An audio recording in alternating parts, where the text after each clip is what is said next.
हिंसा के बाद गजेंद्र सिंह शेखावत का बयान आ रहा है, सुनते हैं। था और उस पथराव के कारण से बहुत सारे लोग चोटिल भी हुए। जैसा अभी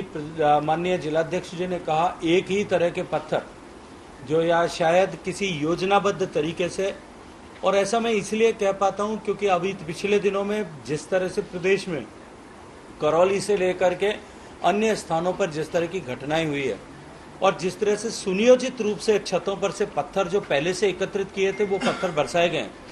ऐसा प्रतीत होता है कि इसी तरह की मंशा के साथ में तैयारी पहले भी की गई थी और जो है पथराव हुआ। रात भर पुलिस प्रशासन के साथ में बातचीत और वार्ता का दौर चला और वार्ता के बाद में ईद की नमाज शांति के साथ में हो। आदरणीय सूर्यकांता जी इतनी वय होते हुए भी सारी रात वहां बैठी थी और बैठ करके उन्होंने पुलिस प्रशासन के साथ में लोगों को समझाइश करके और जो है मार्ग निकाला। लेकिन मेरा प्रश्न ये है कि सुबह ईद की नमाज के समय में ऐसा क्या हुआ, किसने किसको क्या कहा, क्यों लोगों को और किस तरह से उकसाया गया कि वहां से एक राय होकर के निकलने के बाद में शहर भर में इस तरह के हुड़दंग, तोड़फोड़, गाड़ियों को तोड़ के साथ तोड़फोड़, घरों में घुस करके लोगों के साथ में मारपीट, महिलाओं का अपमान, छोटी बच्चियों के कपड़े फाड़ करके उनके पांव तोड़ देना, दुकान में बैठे लोगों का दुकान में घुस करके तलवारों को लेकर के जाकर के सिर फोड़ देना, इस तरह की घटनाएं शहर भर में हुई।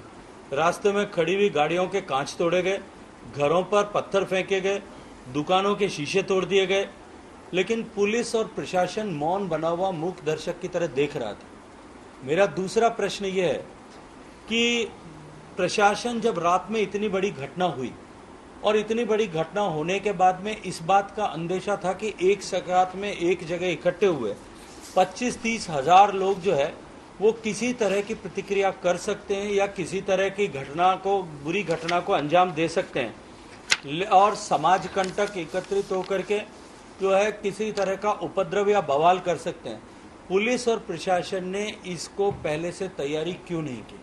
यदि तैयारी थी तो क्या दबाव था कि उसके चलते पुलिस ने इस तरह की घटनाओं को रोकने के लिए पहले से जो है योजना नहीं बनाई और पुलिस जाब्ते का डिप्लॉयमेंट नहीं किया? इसके बाद में सरे राह चलते हुए गांछा बाजार के एक युवक के पीठ में मोटरसाइकिल पर पीछे चलते हुए छुरा भोंक दिया गया। वो आज ऑपरेशन करके छुरा निकाला गया है।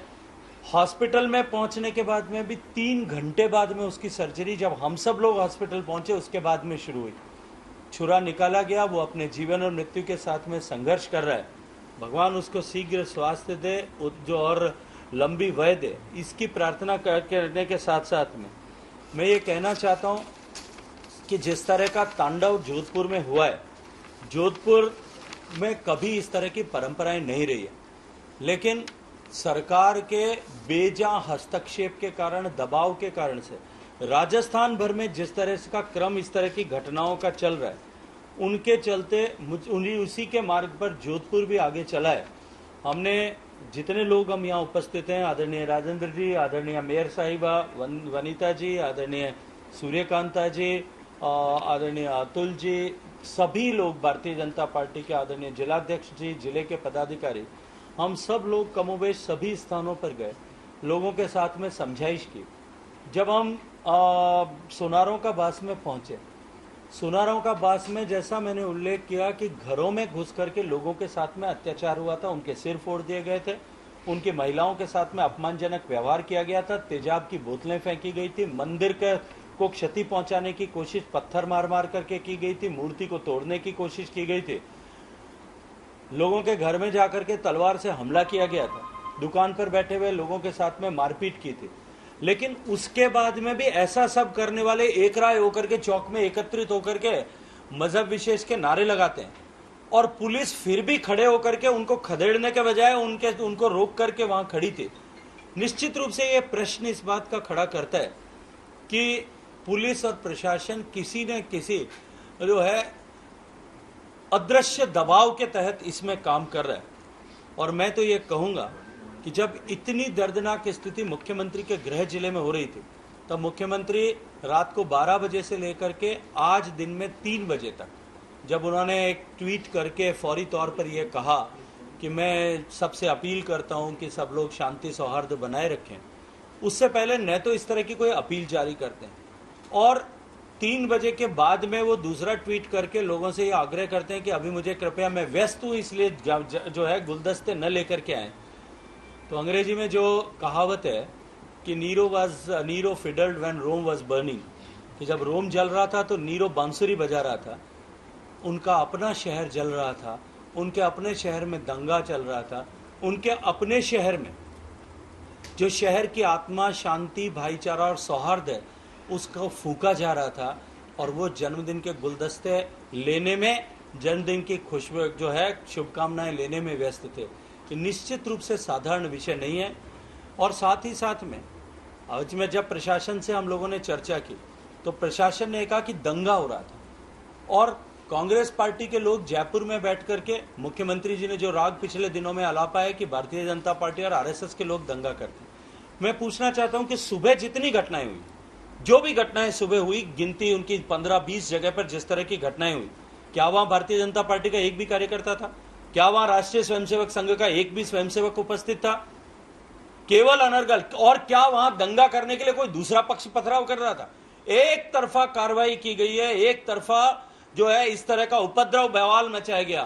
पुलिस एफआईआर लेने तक से कतरा रही थी। अभी जब प्रशासन पर दबाव पड़ा है तब जाकर के पुलिस ने एफआईआर स्वीकार करना तय किया है। हमने कलेक्टर और पुलिस कमिश्नर को साथ बिठा करके चेतावनी दी है कि यदि इस विषय में प्रभावी कार्रवाई नहीं हुई